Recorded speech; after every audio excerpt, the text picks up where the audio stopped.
This episode is brought to you by the shows of the You Run Podcast Network, all available at yourunpodcast.com.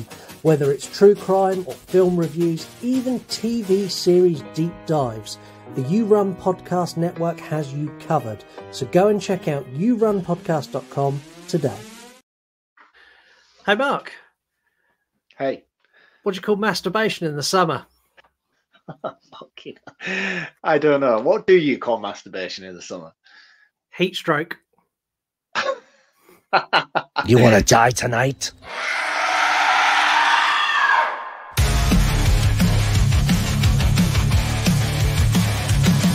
The dad jokes you tell sets the scene.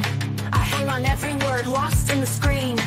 Your passion for fear is contagious enough. You make me believe in Mark's overblown roundups. You run podcasts for a movie review, unveiling facts and playing games too. Your words paint pictures of darkness and dread, leaving me grinning long after I fled.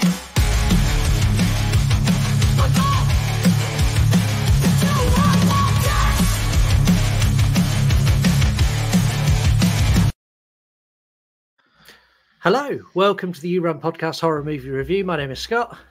My name is Mark. And we are an interactive horror movie review podcast where you get to pick the movies. I have issues with the entire setup of our show this week. Don't be that guy this week, because I ain't in the mood for it, I'll be honest with you. Well, you can have your tantrum later. You can get in touch with the show. You can send us an email, yourunpodcast@gmail.com, or you can simply contact us through Instagram. We are at yourunpodcast. While you're there, go and follow Mark, Reviews from the Crypt, where every now and then he reviews a horror movie when he can be bothered or when he remembers. At least once a 6 months. When was the last one you done? Like, I looked the other day, I was like, shit, it's been ages. No, I did In a Violent Nature probably about a month ago. The thing is, I watch a lot of stuff. So I watch movies all the time. People think that I just don't, but I do. I watch a lot of stuff. And then I process all the notes and things like that. I'm like, right, that's the format for that review. But then I'll watch something else, then I'll process the notes for that review. And then I'll have a backlog. I think I've got a backlog of 60 notes that I need to transfer into reviews of movies that I need to put out onto my page. But man, I have kids now. Do you know what I mean? I have life now. I have kids and I have work, and it's hard. It was great when I was doing it when Margot was just a baby, because I could just sit with her and then type up shit. But now she's at an age whereas immediately I go for my phone, she's like, Daddy, play with me. Daddy, play with me. I'm like, I don't want to be one of those dads who's staring at his phone typing. And my wife does the same thing. She's like, you're always on your phone. It's like, I'm trying to write. Leave me alone. So maybe if I set up in a notepad or a computer where it makes it look more official, then maybe I might get away with it a bit more. But yeah, man, I'm trying. I really am trying. It's just busy. Life's busy, man. But if you do like Mark's content, go to VHS from the Crypt, because he posts there daily, because he sneaks into his office, takes a couple of VHSs down, takes some really cool photos, and he does that. Yeah, that's easy. That is easy work for me, that account. An expensive hobby account, but it's easy. Yeah, very expensive hobby. Your hobby's ridiculous. Some of the prices of video. I was going to ask you, we reviewed Dogma a couple of weeks back now. How much was your Dogma VHS? Because it blew my mind when I looked the other day. I paid £1.50 for that. That was perfect timing. I didn't own a copy of that, and I knew we had it coming up in 2 weeks.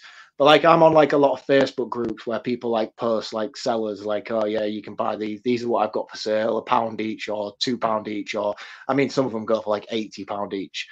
But Dogma was one that popped up in the group, and this guy was like, oh, £1.50 plus postage. I was like, well, I've got to review it next week anyway. I'm going to enjoy watching it on my VHS player more than I will downloading it off Amazon. Sure, I'll take a punt. So I got that for £1.50. They're 80 odd quid on eBay plus. It's insane. It is insane. It's more about knowing where to buy them and when to buy them. Beetlejuice 2 is coming out at the moment. So Beetlejuice is usually around a £10-12 tape. But because Beetlejuice 2 is coming out, that has skyrocketed to 50, 60. I've even seen it going for £90 at the moment, people buying it, purely just because the sequel's coming out. So it's about timing when you're collecting VHS. It's not just deep diving. I have a lot of collections that I'm slowly building. So I've got 90%. I've got all of the Nightmare on Elm Street movies, but One of them is a retail tape, whereas I'm an ex rental tape, which is like the higher end, if you will, of a collector. You're a snob. You're a VHS I'm a snob. Why am I I'm not a VHS surprised? snob, and it's not because I'm a snob. It's more because I like the uniformity on the shelf. So, like big box X rentals that you'd get in Blockbuster, they come in a bigger case. So I don't like to see all my tapes in different sizes on my shelf. I like them all to be big box right the way across. So I'm missing New Nightmare on X rental. But again, like I'm not going to go out there and buy it because it's like a 60 quid tape. But I know I will stumble across it for the right price at the right time. So it's just about biding your time and not getting too greedy, which is one of the things I fell into very early on when I was collecting, and like getting like sought after tapes that I needed, like Scream and things like that. Like I paid massively over the odds for the original Scream movie, when in hindsight now I've seen it pop up for a lot cheaper. And if I'd have just waited, I would have got a better price for it. Yeah, the downsides of collecting, but also if there is a new movie coming and they're worth a lot more, now is a good time to get rid of this week's movie. I have this one. Yeah, time to sell. If you've never listened or watched this show before, we'll give you a synopsis of the movie. We'll tell you what we like, what we didn't like. We've got some fun games from time to time. Today we have a game all themed around this movie. We give you some facts, we give you roundup scores, we let you get your day.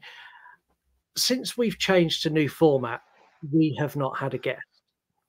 And there was a reason for that. So we changed the new format. It's now we just talk wherever.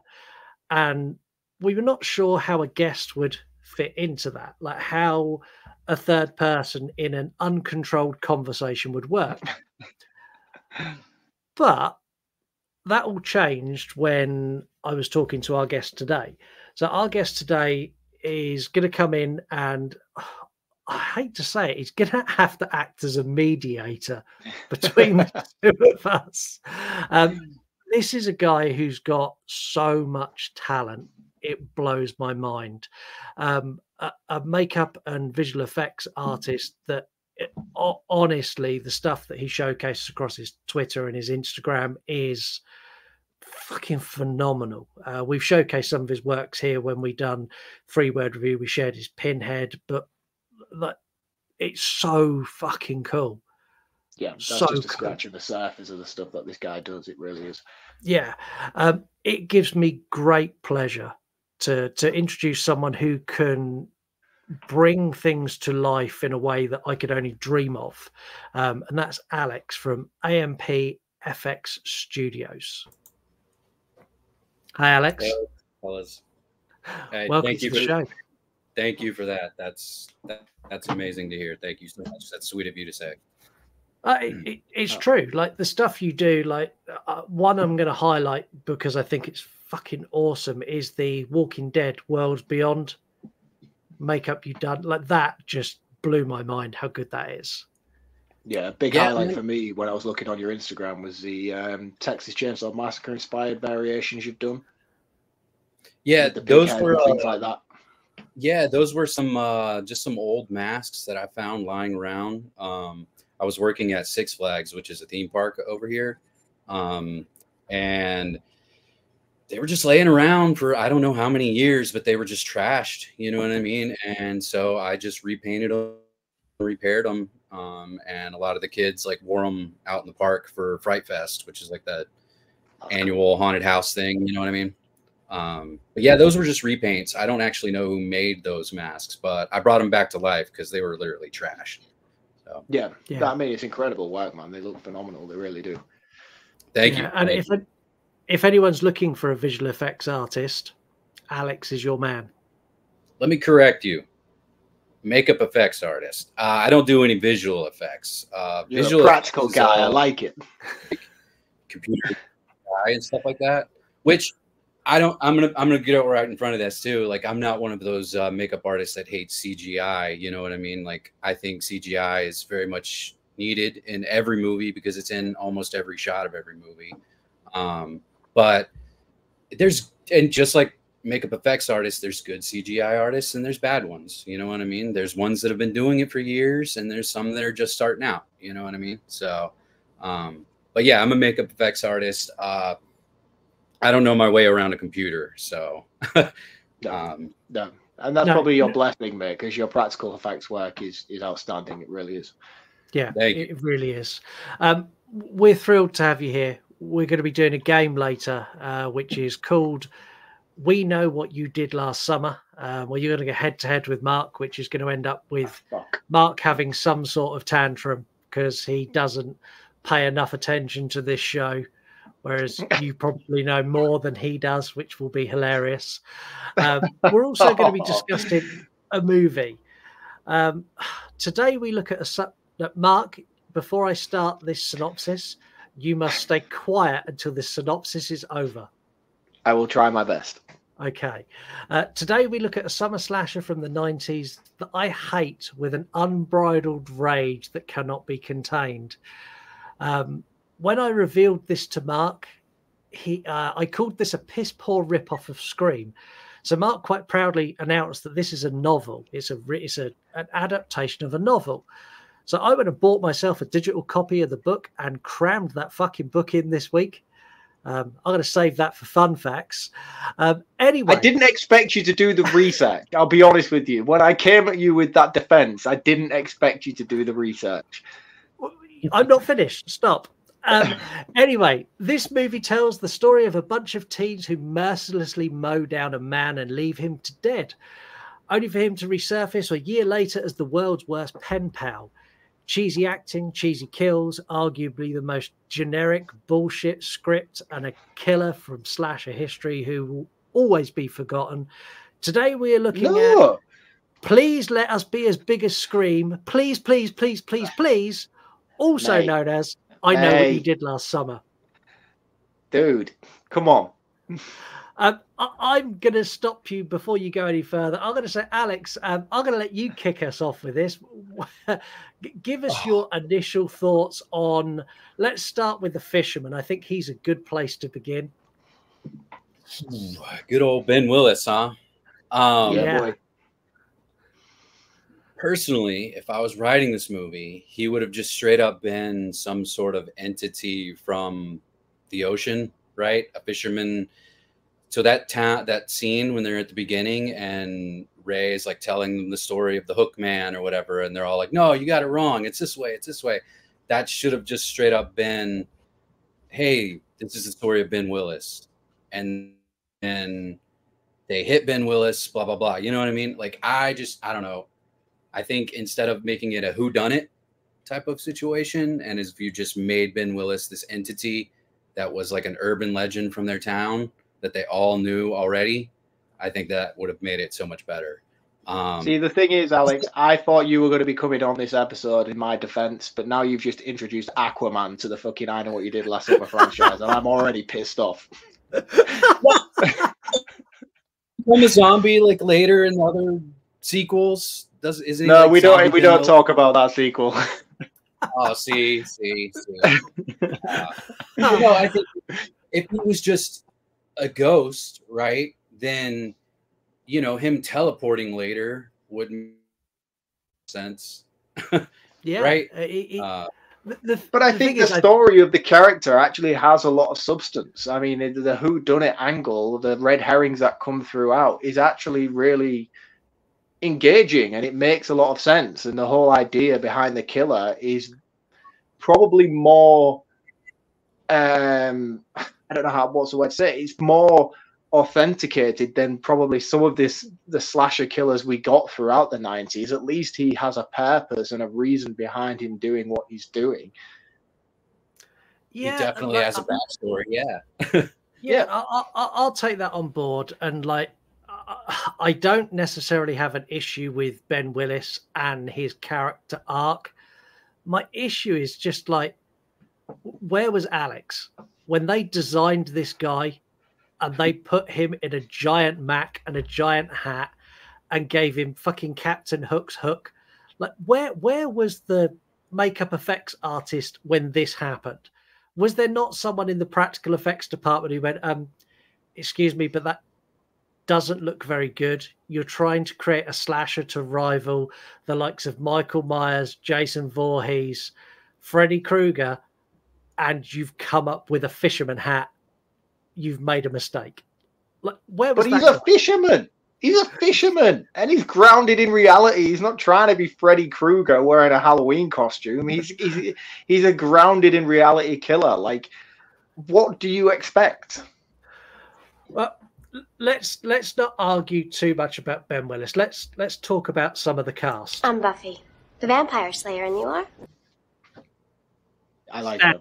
I don't like Sarah Michelle Gellar in general, but I think her kill and her death in this movie is one of the best in slasher history. In my defense, in her defense, that scene for her, like the whole movie itself is a 90-minute movie, but her battle with the fisherman is at least 15 minutes long, and I think it's probably one of the most engaging segments of the movie. And just as you think she's about to escape, she doesn't. And I think that scene, I applaud this movie unconditionally just for that scene alone. I think when people talk about slashers in the 90s in terms of kills, this is one that should be the high end of the list for most people, regardless of what you actually feel about this movie overall.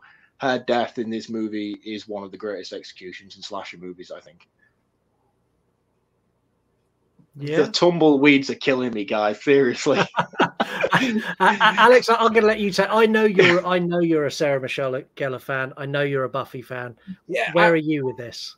I'm going to agree that her chase scene is the best part of this whole movie. Like, that is the most engaging, the scariest. She's just a great actress. I love Sarah Michelle Gellar. I grew up with Sarah Michelle Gellar. I'm a huge Buffy fan. I kind of like the movie. I don't, whatever. I'm more of a fan of the show. But no, see that scene right there, like when she finally gets there, right? She gets to the parade thing, and she stops for some fucking reason, and she turns around. The whole teleporting thing where Ben just appears behind her. That I'm fine with that. I can get behind that. My one thing though is I would have just changed the parade from going by, because you already had a fucking parade earlier in the day. And like, I live in one of these kind of towns, not a seaside town, but a small American town where like we don't have parades all day, every day for 4th of July. We just have the one and it's done, right? I would have changed to where the crowd, she's right there at the crowd, but it's the people, the reason they don't see it is because they're looking up at the fireworks, right? Like that would have just made it so much more like, oh my God, she's right there, but they're not looking because they're looking up at the fireworks. That's just a little tweak and a nitpick, right? 30 years later. No, but again, that's why we're here. We're trying to make this movie better, if you can do that, because it is one of the greatest movies of all time. But I get what you're saying. They do it well in Trick or Treat. I think Trick or Treat uses a good example of the parade thing. Is it the vampire segment? They sort of mimic the I Know What You Did Last Summer alleyway kill. And she runs out into the parade, and because he's in fancy dress, he wipes her out in the midst of the crowd. I feel like that's a very big homage to this kill sequence alone, which showcases why this is a very cool moment in this movie. Yeah, and on paper, like casting-wise for this, you've got such a good cast. You've got Sarah Michelle Gellar, you've got Jennifer Love Huge Tits, you've got Freddie Prinze Jr. You've got no, he's the weakest link of the group, man. This dude in this movie, seriously. The weakest link is the jock guy who was later in Cruel Intentions, like him, where he I goes like him, in Ryan like, Felipe. Yeah, when he goes in and he goes after the guy, like when it's been like they've run over the guy, and like that whole segment where they're like, oh, it's manslaughter, like. That I was just like, at that point, I'm like, oh, I'm out. I'm so out. Just call the police and this problem goes away. But when they go back and like they've got the first note, and he goes into Leonard from The Big Bang Theory and tries to rough him up, I'm like, oh, fucking Leonard would kick the shit out of you. Who do you think you are? Nah, I don't think so, man. Ryan Felipe is cool, man. He's cool in this movie. There was a film I watched with him in when I was younger. I haven't seen it. I remember it came out in the cinema when I was like 12, and it was like one of those thriller type movies I went to see with like a group of friends, and we was only just old enough to go and see it. I think it was called like Antiviral or something like that. I need to go back and watch it. Anyone who's seen Antiviral, let me know. But he was fantastic in that. Antivirus. Oh, someone else has actually seen it. It was like this big, like Microsoft company, a conspiracy theory film. It was really cool.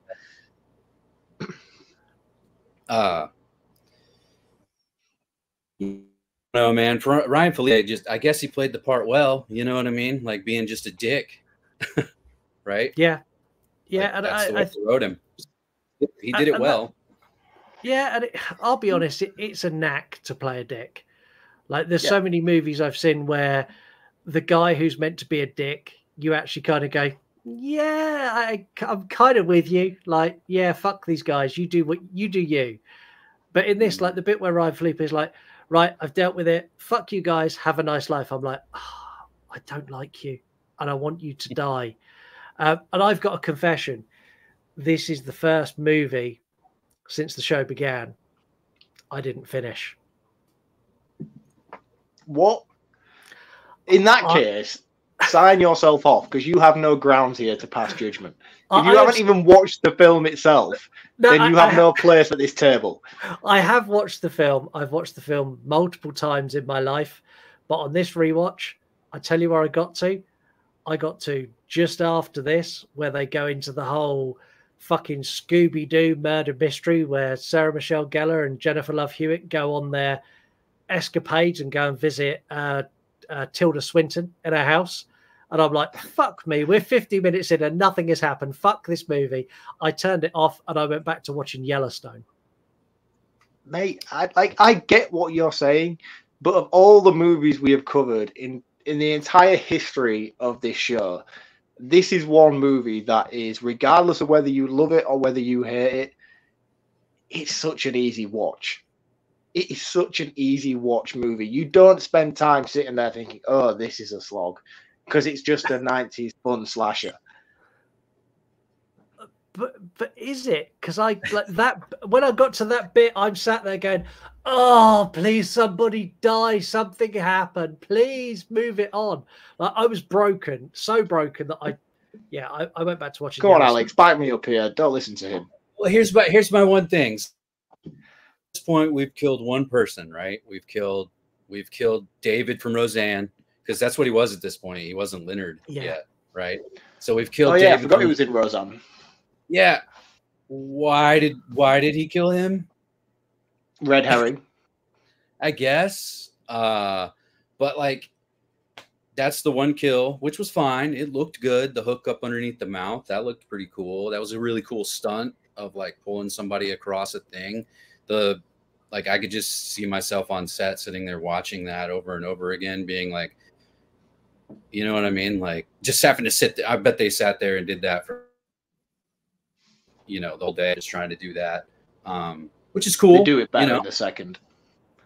Yeah, when he pulls him up the little shaft thing or whatever, isn't it kind of the same thing? Yeah. Goes to the neck. Tyrese Gibson, when they get him in that one, they do it miles better. Yeah, it's been a while since I've seen that one. Yeah, no, that was a cool stunt. But yeah, at this point we only killed one person, so and we're 58 minutes in.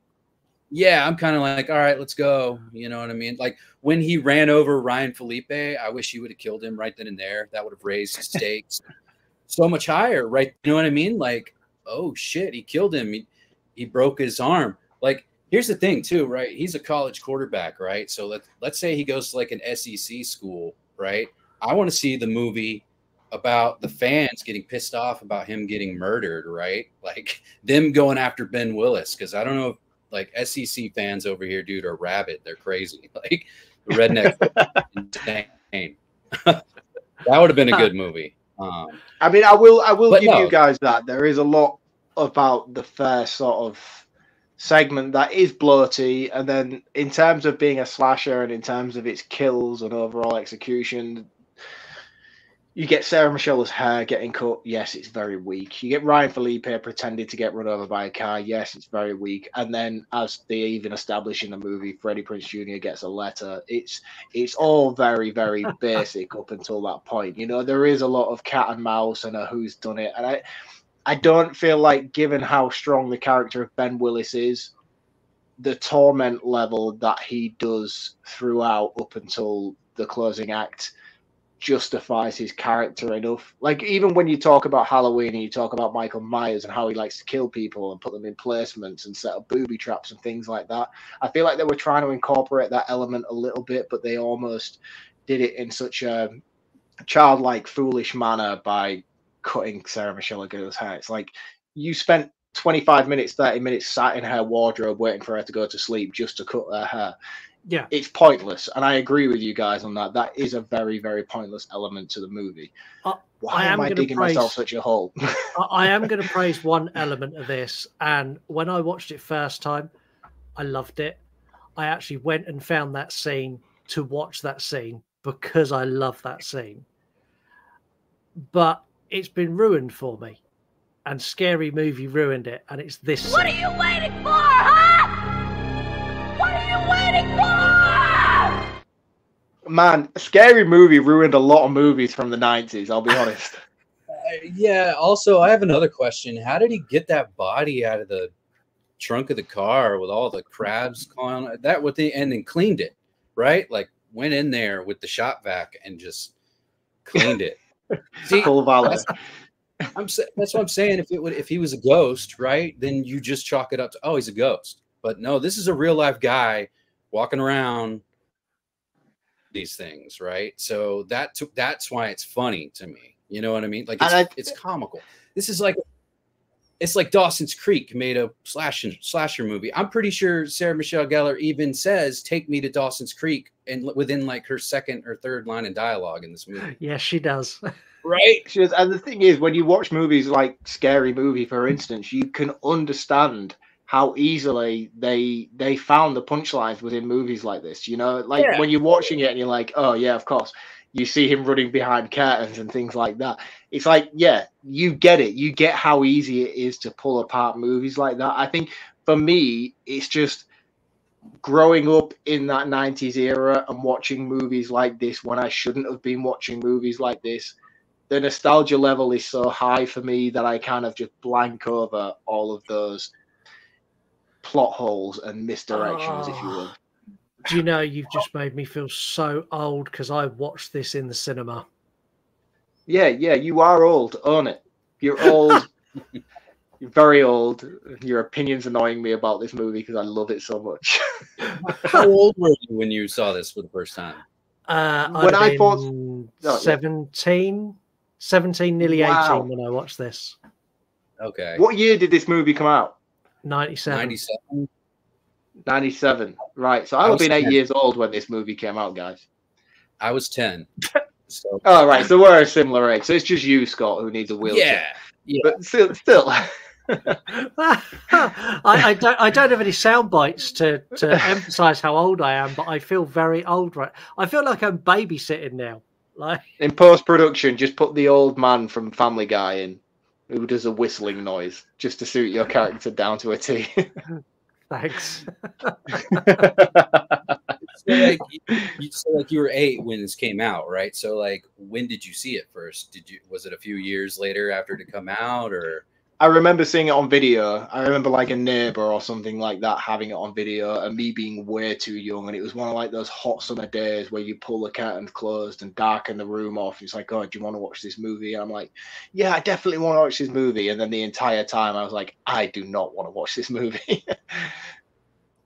Yeah, see, okay, so a little bit of backstory about like, so my brother worked at a movie theater and stuff like that. So I grew up, some of my first memories are like seeing movies in theaters and stuff, right? Well, when Blockbuster made the jump from DVD to VHS, or from VHS to DVD, sorry. R.I.P. Blockbuster. They just straight up threw out all of the VHSs. They put them in a garbage bag and threw them in the dumpster out back. Well, my brother had a friend who worked there, and they just went there at the end of the night and just went through the dumpster and came home with thousands of VHSs. So like, wow.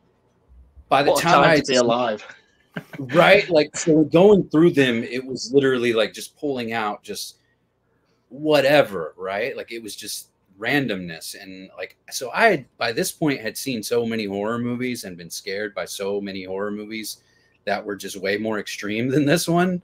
that even as a kid, I was like, okay, you know what I mean? Like I watched it, like, okay.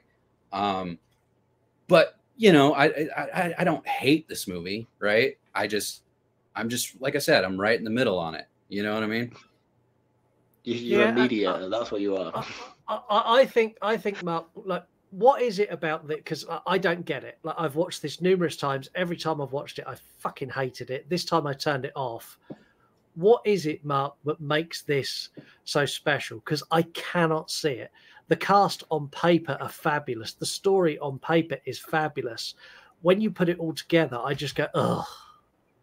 Yeah, no, I agree with you. And like, if I was to stand from a critical point and be like, right, okay, let's break this movie down, it's not the best. But I think for me, the biggest selling point of it is a nostalgia-based perspective. You know, like, it's got to be a nostalgia-based perspective. And I think not just that, like, as horror fans, we consume so much dark media constantly. When you watch a movie like this, it's just easy viewing. You know what I mean? It's like that putting on the brakes moment from your regular day-to-day digestion of violence and gore, and just watching something that doesn't necessarily hurt your eyes for a brief moment in time. You know, like I find myself when I'm watching it more than anything reliving the memories. So again, the nostalgia thing. But I think just because it is such a by the numbers slasher, and it's a Kevin Williams movie, so it's, let's be honest, it is by the numbers at this point by the time it came out. I just think it's easily digestible for anybody, whether you're a young viewer, whether you're an older viewer, whether you're somebody who is very much into dark side of horror, regardless of what genre it is. I think just putting something like this on, it serves a purpose without requiring too much from you emotionally. And I think for me, that's why I love this movie as much as I do, is because it is just one of those where I can just put it on in the background and enjoy segments. I can tune in and out of it, and every time, regardless of how many times I watch it, I never get bored by it, you know? Yeah, Alex, I want you to talk about like the end of this, how this movie ends. Are you satisfied when this movie finishes? Are you like, yeah, that's the ending I wanted? No. I wanted Ben Willis to jump up out of that water with a missing hand, stumpy hand, and I wanted like some more fighting around. You know what I mean? Like, I feel like it's just very underwhelming with the whole, he gets caught in the net and then he gets sucked up, or he gets, pulled up in, and then the arm just chops off. Hand looks great, by the way, when they pull it up, but like, it does. I just wanted one more jump scare, more. I don't know. I wanted more. You know what I mean? Do we not get a jump scare at the end of this one like we do in the second? No, we get a letter delivered at the end of this one, don't we? No, we get the "I know what you did. I still know what you did." Oh, that's it. We get the I still know what you did" on the shower screen. Yeah. But it doesn't actually like get the pull under the bed thing like we get in the end of the second one. For some reason, I thought this had a similar sort of ending where it was a conclusive Julie's dead, and then they just retcon it in the second for some reason. But no, they don't. See, I actually like the ending of this. I think Ben Willis deserved a better demise. He deserved something more spectacular. But I do like that final segment. I do like the kind of reveal as to, like, I like the reveal of who he is, like the reveal of, you fucking run me over, like I'm doing this because of what you've done. And I think Ben Willis wants them to confess. That's all he wants. He wants them to confess, say sorry, go tell the police, and he'll leave them alone. But I think the thing is, you say it like it's because you run me over, but the story is much deeper than that. It's a whole involvement of Susie and the guy who jumped off the cliff at the beginning. It turns out that Ben Willis killed him because he was married to his daughter, who he killed in a fatal car accident. And then he just happened to be stumbling home from murdering that guy, and then he got knocked down, and everything just ties in together in a really neat little bow. And I know people always criticize it for the lack of its horror slasher elements. But if you break it down in terms of its plot and its story, yes, I will 100% say right now that I think it's very difficult to digest on a movie that is so free-flowing and so basic in terms of its slasher nature. But there is a lot of levels and elements to this movie that I don't think a lot of people understand. I ask people all the time, and they're like, I have no idea who that guy was who jumped off the cliff at the beginning. Like, that makes no sense. There's like massive plot holes in this movie. I'm like, there's not plot holes in this movie. Everything is interconnected, and it does all make sense and tie back into Ben Willis as a character if you understand it and you pay attention. But the thing is, because of the movie it is, nobody pays attention to it because it is just a 90s slasher that went under the radar. It didn't go under the radar, but it didn't necessarily market itself as the kind of movie that required that much attention from it. No, it marketed itself as Scream. I think that's one of this movie's biggest downfalls is the fact that it is a Scream era movie, and Scream did do it better. Yeah, and like basically every movie, I call it like the era of like floating heads on the poster. You know what I mean? Because like all of those posters from that era just had all of the famous people on the front with just their floating head, and that's it. Yeah, you know what I mean? Yeah. So any of those just instantly get compared to Scream, right? Visually, like you just see it and you're like, that's a knockoff Scream because the first time you saw it was in Scream. Yeah, I mean, the ones that I can think of off the top of my head immediately that have that poster within the room that I'm sat in is Scream, I Know What You Did Last Summer, Urban Legend, Halloween H2O. All four of those have identical covers. The Faculty. The Faculty, yes. Yeah, it was just, that was just a product of the times. Like, yeah, they all done it, and right now, anyone who's watching on YouTube is now seeing a magical poster for the You Run podcast with all of our floating heads on it, because I've just had the idea to create that. So when you're watching this on YouTube, all three of us are there like this now. Hold on, I'm going to make a serious face for it. You got to smolder, you know? So, I don't know. I look stupid as shit like doing that. That's fine. That's enough for me to get the shots I need to make that happen. So anyone who's watching this on YouTube 3 weeks after its release, you're welcome. I kind of think, like, movie wise, there's not much more we can really dive into. Of, do you know what? I just want to take a break, and then I want to talk some facts. I want to play a game. Everyone okay with that? Oh, boy. Do your shit, man. As long as it's nice about the movie, I don't care. Okay, well, let's do it. After this episode, why not check out our resident girl and our resident gay with the Girl and the Gay podcast. This is a podcast where Jay and Bex break down movies of all genres in a funny, entertaining way with lots of interactive features. So go and check out the Girl and the Gay podcast. Also available on the You Run Podcast Network, Video Tasties, a channel hosted by Gareth. This is the world of VHS like never before. From his extensive collection through to live watch-along parties, deep dives into special features and so much more. If you love VHS and retro videos, this is the place for you. So check out Gareth at yourunpodcast.com along with all the other You Run Podcast Network members. So head over to yourunpodcast.com, go and check all of those guys out. While you are there and you're finding all these new fabulous shows that are part of our network to go and follow and listen to, buy some merchandise, buy some cool t-shirts, because that really helps the show.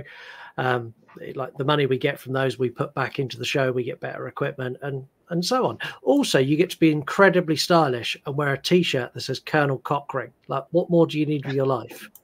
Like that's all you need. We're going to kick this off with some facts. Sarah Michelle Gellar and Jennifer Love Hewitt both went on to have big careers in horror. Obviously, Sarah Michelle Gellar went to become Buffy the Vampire Slayer. Jennifer Love Hewitt went to be the Ghost Whisperer.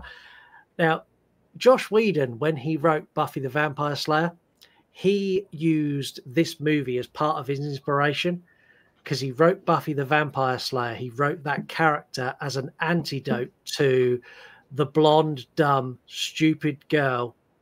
He wrote the complete opposite, and he used this movie to help write the character of Buffy, of this strong, empowered woman, which I thought was really funny, that she played the very thing that he wrote her character to be the opposite of. I thought that was so cool. Yeah. Is she quite bimbo-esque in Buffy? I've never watched the TV No. She's bimbo-ish in this, but in Buffy, she starts off very much like, "Hi guys, I love the summer," and she goes from that like to the Kirsty Swanson in the movie, kinda, and then come the end, she's like, "Fuck you, vampires, all die." Yeah, I'm not a big Buffy fan. I remember watching. There was like loads of hype around like that finale where she died and jumps into a portal. I remember watching like that episode and being like, I have no idea what's going on. Yeah, so it was either last year. Yeah. No, it was 2022. I'd never watched the series. I'd watched like season 1 and dipped out. And I went back and I watched every single season. And I fully understand, like, had I caught that at the right time, like, I would have been like, this is the best thing ever. But as a 40-something-year-old man watching that, I'm like, I get it. But it's past me now. So Kevin Williamson wrote this first. He wrote this script and he couldn't sell it. And then he wrote Scream and he sold Scream. And as soon as he'd sold Scream, the production company's like, didn't you have another like slasher like knocking around? And then he gave them this and they instantly marketed this as the next Scream because they assumed it would be better. So have you just contradicted yourself already then, that saying that this was a knockoff Scream even though this one came first?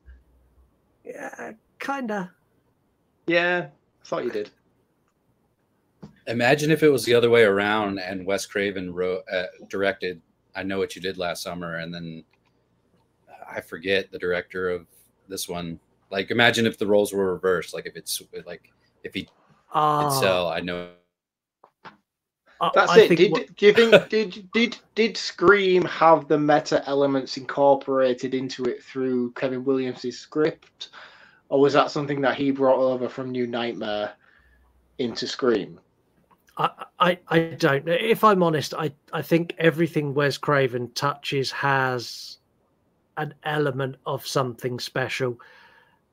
And I think had he directed I Know What You Did Last Summer, I think I would probably have a different take on it because he would have gone somewhere else with this. He'd have been like, yeah, that's really cool, but we're going to do this and we're going to shoot this differently. We're going to drop some dialogue here and we're going to put in an extra scare there. Like, I think the director has a lot of responsibility with the movie, regardless of how well it's written. Whereas this movie has come off the back of Kevin Williamson's success of Scream, therefore the director would have been on the backseat and being like, Kevin Williamson said, whereas the director was like, oh, we're going to change this scene and do this. Kevin Williamson will be like, nah, you stick to the script. Do as you're told. Yeah. He has that kind of pulling power now after Scream. Yeah. Whereas if it was Wes Craven would go, look, Kevin, go and sit down. Let me show you how this is done. Yeah. Would have been a lot. Yeah, it definitely would have been. The group go to Dawson's Beach, which is a reference to Dawson's Creek. The movie originally had a different ending. So in the original ending, Julie was invited to a pool party. And then someone's chatting to her and says, I know you still know what you did last summer. And then the killer jumps out and basically attacks her, leading into the sequel. They filmed that, didn't use it, and then used it as the promotional material for I Still Know What You Did Last Summer. Which, even though it didn't have any involvement in the I Know What You Did Last Summer movie.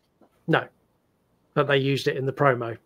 That was a thing in the 90s as well. Do you remember that, where they'd use scenes to promote a movie? Like they'd give you like a teaser trailer and you'd watch the movie and like, none of the stuff in the trailer happened in the movie. Where's all this footage come from? Yeah, I remember those days. Really depressing time for Mark is book talk. Welcome to Book Talk on the You Run podcast. So this was adapted from a book. This bears no resemblance to the book other than the fact that there is a car crash in it and it's called I Know What You Did Last Summer. So in the book, the victim is a young boy, and he's on a bike. He's not the captain of the SS Generic. He's just a young boy. It doesn't. So in the book, in this, you get that crash at the beginning, and then it's like a whodunit. In the book, it starts next summer, so you don't get what happened last summer. You don't get the crash. No. So as the reader, you're trying to work out what's happening as well. And like I found that really intriguing as a reader. You like they're trying to work it out, and you don't know either. It's very frustrating, and it kind of gives you the urge to like flick forward and find out what's going on. It's actually a really good book.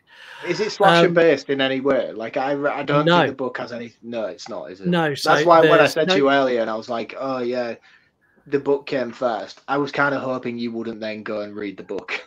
Yeah, I did. I actually really enjoyed it, and if anyone wants to go and get it, definitely. I picked it up for like £3 on Amazon. It's really, really good. It's aimed at, I'd probably say aimed at older teens. It's that kind of age book, and it's very much a story of doing the right thing. So in the book, it's the brother of the little boy who's tormenting the people who run him over. But he's tormenting them with one goal. He wants them to go to the police and confess. It's psychological warfare, and it reaches the point where they do go and do that. And it's kind of that lesson learning that you've done something wrong. You need to put your hands up and say, I've done something wrong. Really, really good book. And I think had they stuck closer to that, how different would this movie be if you took that initial scene out at the beginning, take that whole car section out, and started with us as an audience going, what's going on? I don't understand what's going on. I would have loved that. No. Why not? I'd like it. No, because you're just like M. Night Shyamalan in this whole thing, and it doesn't deserve it. Well, it did go on to spawn 2 sequels. I still know what you did last summer, and I'll always know what you did last summer. No, it went on to spawn 1 sequel. Yeah.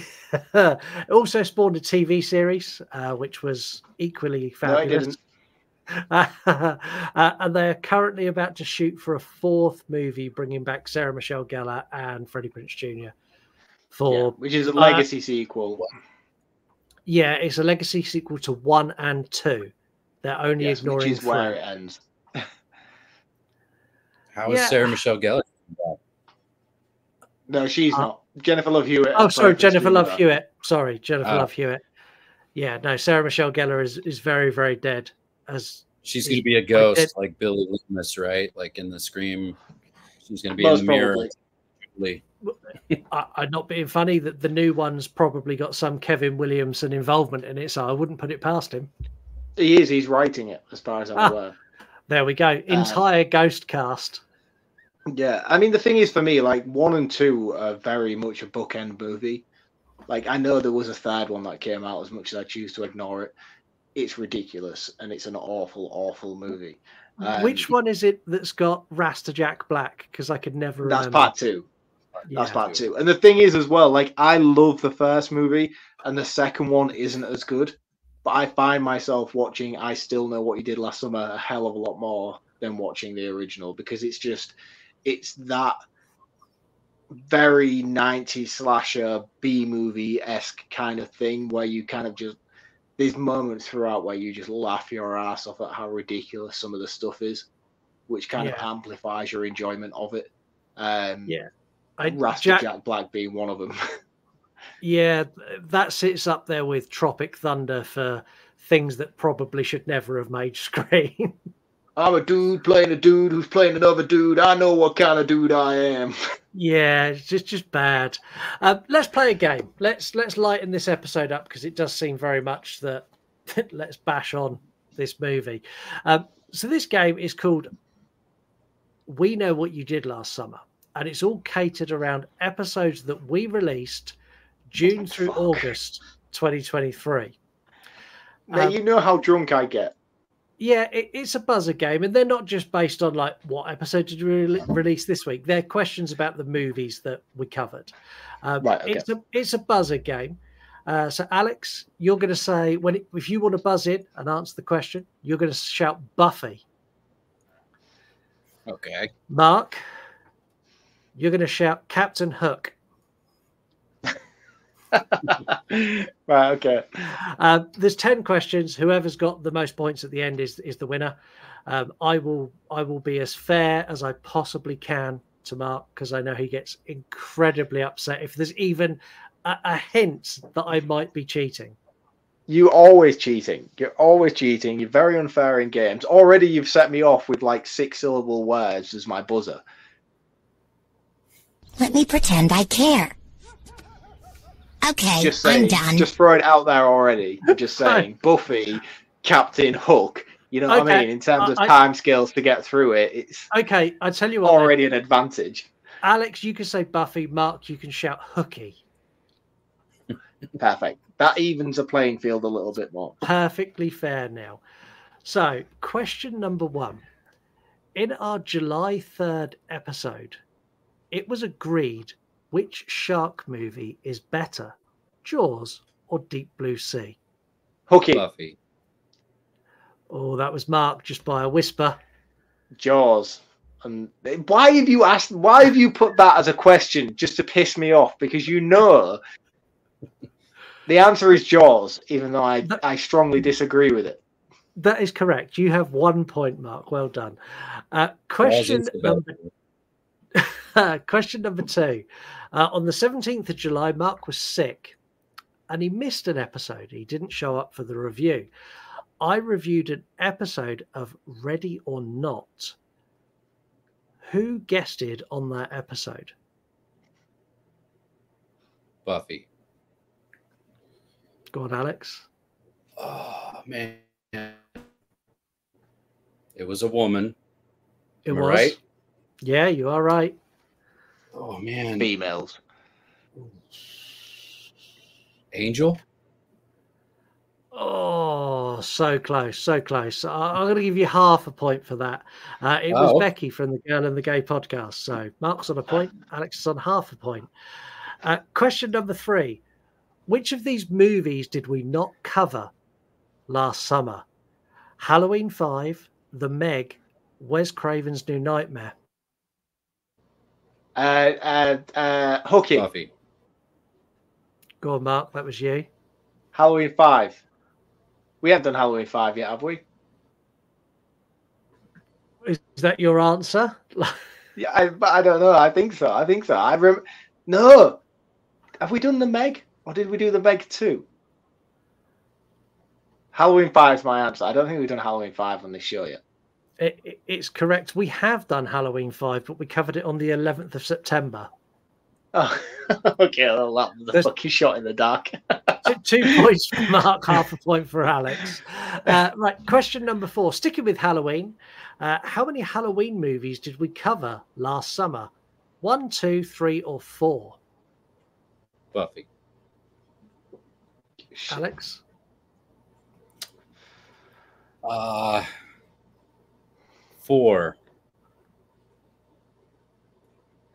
That is Do I get a go? correct. Mark, you can have a guess. 3. That is also incorrect. Last summer, we covered 1 Halloween movie, and it was Rob Zombie's Halloween. Great movie. All right. Yeah. I'd love to Rob Zombie if you're listening. I know you are. I know you're a big fan. When did you do the Gordon Green revisited episode? I'm getting confused with that. That was in the summer. Technically,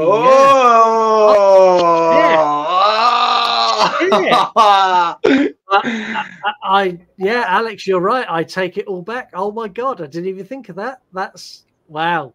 I mean, it's 3 and 1. Alex? Yeah, it's 3 and 1. So yeah,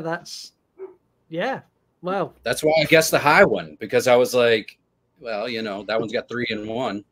Yeah, I didn't even think of that. Well done. Wow. I'll let him off with that then. Alex actually knows more about the show than I do as well, which is fabulous. I actually just listened to that one like maybe 2 days ago. Oh, wow. So am I losing now? No, Alex is on 1.5. You're on 2. Question number 5. In August, we covered the movie As Above, So Below, which is the Awesome movie. Yeah, it's Tomb Raider, but horror version. In what city is it set? Hooky. Oh, that was Alex, just by a whisper. It's in Paris in the catacombs. I need to listen to the audio back to that. I feel like I got that one first. Well, I'm just gonna say it. I'm just gonna throw it out there. I'm not taking anything away from you, Alex. Fair play. I'm just saying I feel like I was first then. Beware the hooks. Question number 6. In June, we covered Creepshow. Who can name one of the stories in that anthology? Oh, motherfucker. Did you hear me? Buffy? Oh, Buffy. Okay, yeah, go on, Alex. The Crate? Oh, motherfucker. Yeah. The easiest one to get as well. That is correct. Alex, you're on 3.5. Rules. You're on 2. You could have also had Father's Day, The Lonesome Death of Geordie Verrill, Something to Tide You Over. Any one of those. Something to Tide You Over. That was the one that I was focusing on and I couldn't get it. So, as I predicted, Mark is a little bit upset now because he's behind. Question number 7. In June of last year, we covered a serial killer movie with a dancing killer. What movie was it? Dancing Killer. Hooky? Go on. Terrifier 2? That's incorrect. Alex, you can have a guess at it. Was it Meet Regan? It wasn't. Unfortunately, it was Silence of the Lambs. Buffalo Bill. Buffalo Bill. I thought you had it with Mafregan then as well. I was like, shit, he's got that one. So Alex on 3.5, Mark's on 2. Question number 8. What shark movie did we cover that stars Steven Seagal? Hooky. Oh, that was Alex, just by a whisper. The Shallows. That is correct. Mark, you now cannot win. You are playing for pride only. You can bring it to 4.5 to 4, but you need to get the last 2 questions correct. Question number 9. What Italian horror movie did we cover last summer? Hooky. Demons. That is correct. Only Italian movie we've ever covered. Final question. And you're going to have to be quick on this, whoever gets this, because I know one of you knows the answer. I done a solo episode in July last year, recapping a horror trilogy. What was it? Hooky. Halloween. Mark just got that. It was the Halloween trilogy. Do you know what? If you hadn't have mentioned it earlier, Alex, I would not have got that. Alex, you are the winner by 0.5 point. Mark, we will chalk that up to another defeat on quizzes on this show. No. We won't put that down on the record board. Well, Summer break! Woo! Let's round this movie up. Do you know what? I'm going to take this first because I'm going to have the most negative. Then we're going to let Alex, because Alex is sat on the fence, and then we're going to let Mark tell you how amazing I have to it is. wait. You do. I hate this movie, and I'll be honest, it's unfounded why I hate this movie. There's no reason for me to hate this movie, but I do. The cast is great. The storyline's good. The practical effects in this are good. It's just fucking dreadful. It's so slow to get going.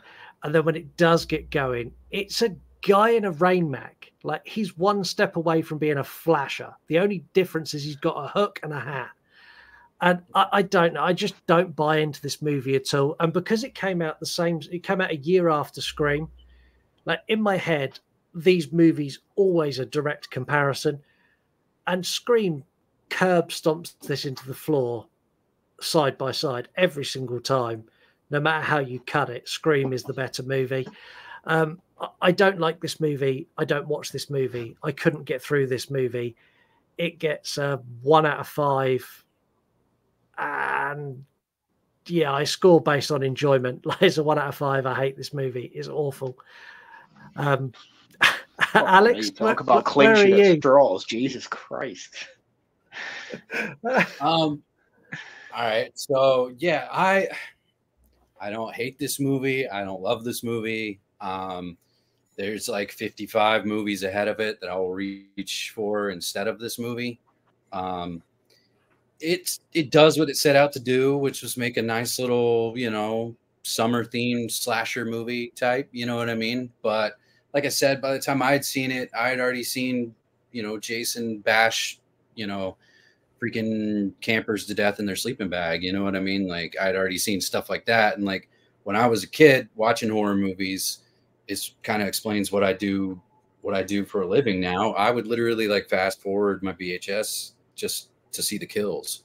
And with this one, I would fast forward it all the way to when Helen's in the back of the cop car and she gets out of the cop car. And then that's when I would watch. Everything before that, I'm like, okay, I don't, you know what I mean? So I'm just right in the middle on it. You know what I mean? So I'm going to give it like a 2.5 out of 5, which is right smack dab right there in the middle. You know what I mean? And I didn't hate it this episode. You know what I mean? Like I actually sat down and was like, it's like, this is straight up just Dawson's Creek slasher style. You know what I mean? Perfect encapsulation of 90s horror, But yeah, that's what I'm at on it. That's the low ball offer. Now you've had the middle offer. Mark, would you like to come in with the highest bid of the evening? Yes, this is the greatest slasher movie of all time. No, I can't even. Let me pretend I care. I can't even justify that. I really can't. But what I will say is that in terms of gateway horror movies, if you're trying to introduce a younger audience into horror movies and you want to start them off slow and give them something steady, this is the perfect movie for that, because this was one of the movies that got me into horror when I was a younger viewer of the genre, and I loved it. I loved the experience I had with it. I loved the fear and the tension that it provided for me as a younger child, without going to those darker elements that most horror movies do. And quite justifiably, this movie should have incorporated within it, especially as an adult watching it back now. It's missing those elements massively. But what I will say is, I think it's very competently directed. I think it's competently edited. I think the score and the soundtrack to it are very fitting of the era, and I think they're all very, very substantial. I think the story itself, in terms of the red herrings and how Ben Willis's story arc comes together, is a really clever and really competent way of tying all these characters together and justifying his purpose for being the revenge killer that he is in this movie.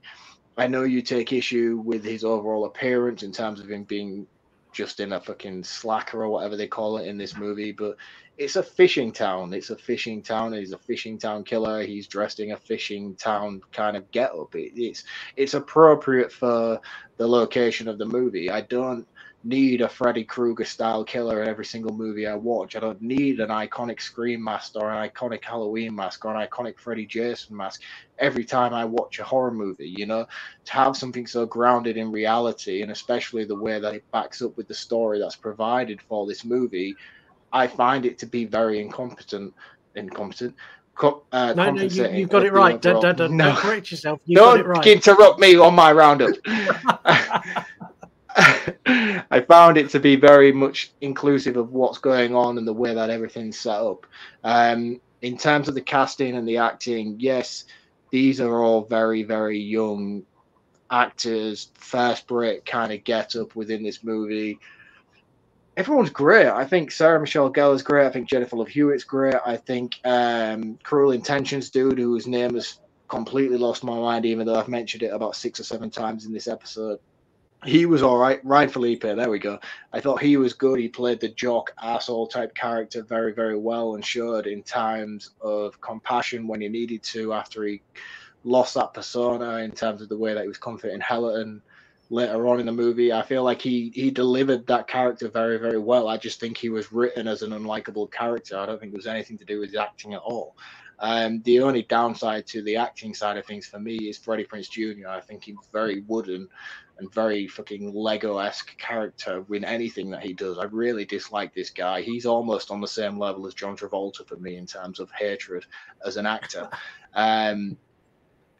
I don't know. I don't understand the hate for it. I think it's more based on my own personal enjoyment and nostalgia that I have, and when it came into my life and the memories that I have from viewing it from that first experience, so that every time I watch it again and repeats many years later, 20, 30 years later, I always go back to that initial introduction to horror, because this was my introduction to horror. And I'll always love it for that reason. And I don't ever dislike my reviewing of it. I don't ever watch this movie and try and dissect it and try and pick it apart. I just accept it for what it is and embrace everything that it puts on the screen. It's a 5 out of 5. Fuck you both. Seriously. What are you waiting for, huh?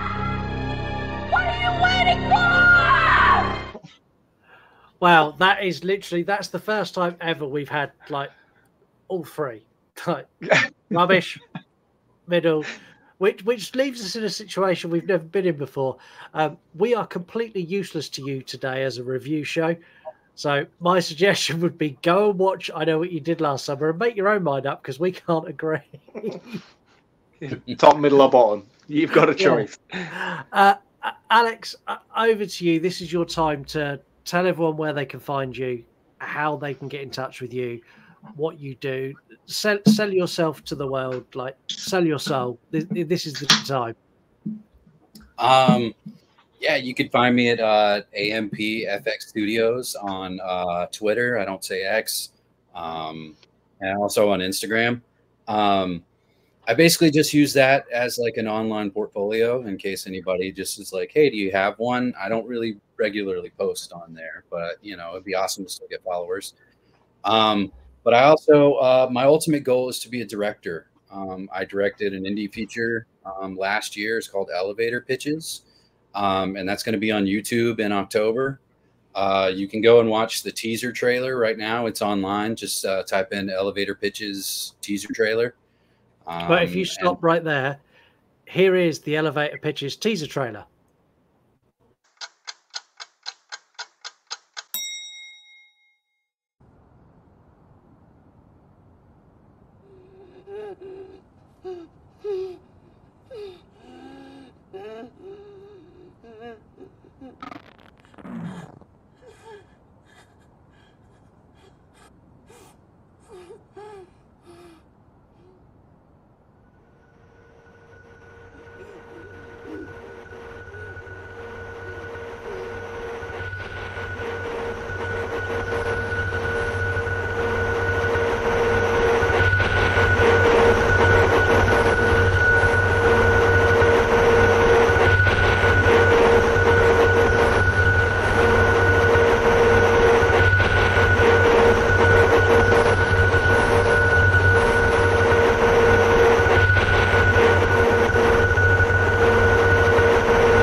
Need to get that, Misty? What?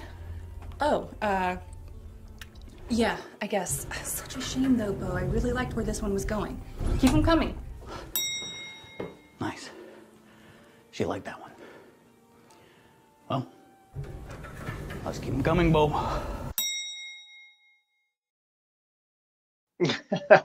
Also, send me a link to that. I will probably review it for you in the next 2 to 3 years. Yeah. Cool.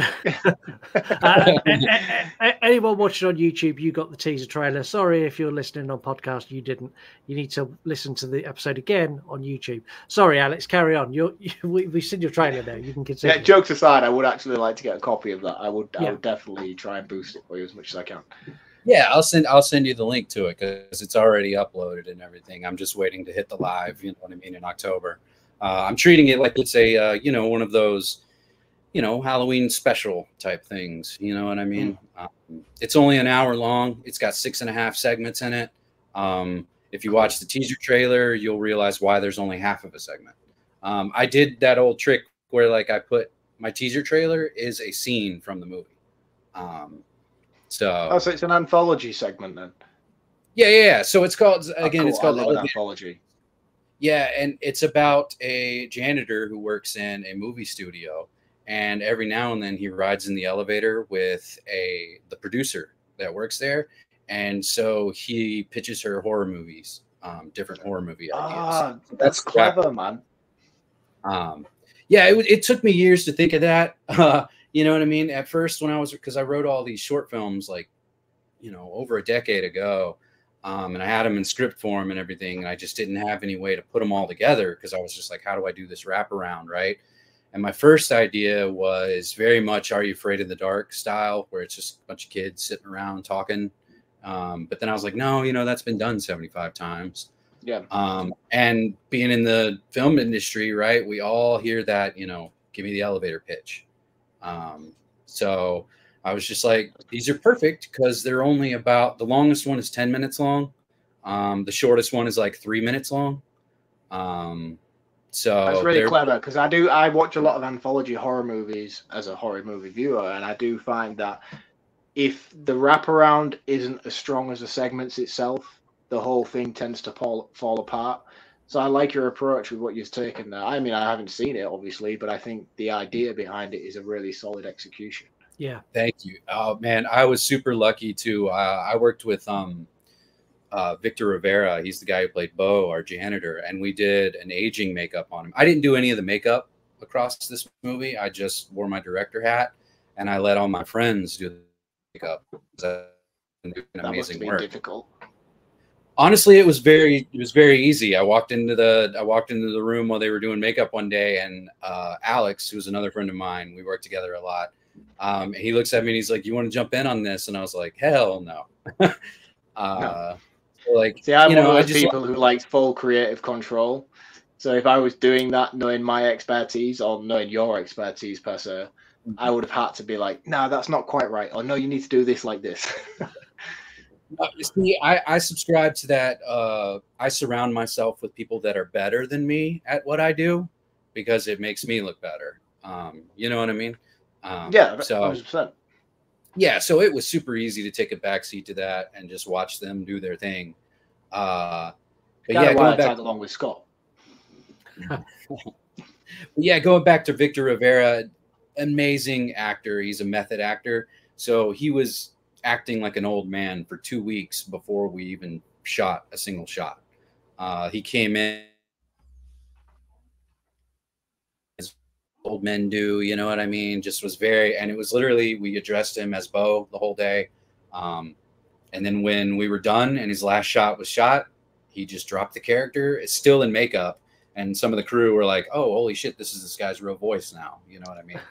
That's cool. But yeah, look up. Yeah, I definitely would love to get a copy of that, man. If you've got the time to send it over to me, I would love to watch. Yeah, dude, I'll send you the link for sure.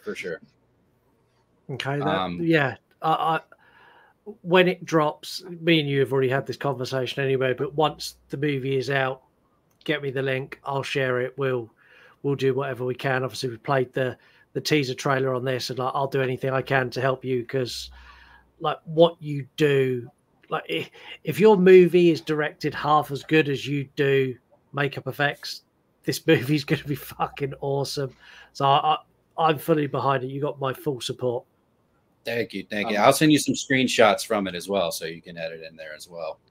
Yeah, please. Like, any screenshots, they'll be on the screen now. Again, if you're watching on YouTube, not that I'm trying to push our YouTube at the moment, but go to our YouTube, and if you're listening to this now, in 3 weeks' time, go back and watch it on YouTube, and it'll be a completely different episode. Like I said a couple of weeks ago, I am the George Lucas of podcasting. I'm remastering everything I do so I don't have to make new content. Like, that's where I am. Just make sure to put a couple little dewbacks in the background, you know, walking around, some dewbacks. Yeah. A huge thank you, Alex, for coming on the show. It's been great having you here. I'm stoked to see your movie. And yeah, thank you for sitting in that middle ground between me and Mark, because without you here, this would have been an argument. It would have been war. It would have been a full-on war. This is I'll bet probably sitting there like, yes, one that they hate, and then there's going to be me in the middle, and like, who the fuck this guy? We are going to be back next week. I'm not going to tell you why we're back next week or what we're covering next week. I'm just going to play you this clip. Oh! That is all you need to know about next week, because that is pretty much the entire episode is that. But until then, huge thank you to Alex. Thank you to Mark, who's here every week. We love Mark. We like Mark a lot. Mark, you loved this movie. And to be quite honest with you, let me pretend I care. So Dude, don't be that guy. Thank you, everyone, for listening. And we will catch you all next week if you've got the stomach to join us. Cheers, guys. See you next week. See you later. You want to die tonight?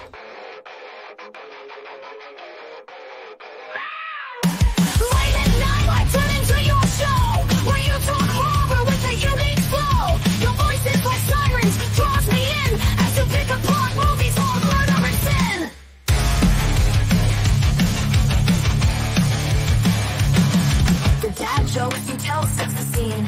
I hang on every word lost in the screen. Your passion for fear is contagious enough. You make me believe in Mark's overblown roundups. You run podcasts or a movie review, unveiling facts and playing games too. Your words paint pictures of darkness and dread, leaving me grinning long after I fled.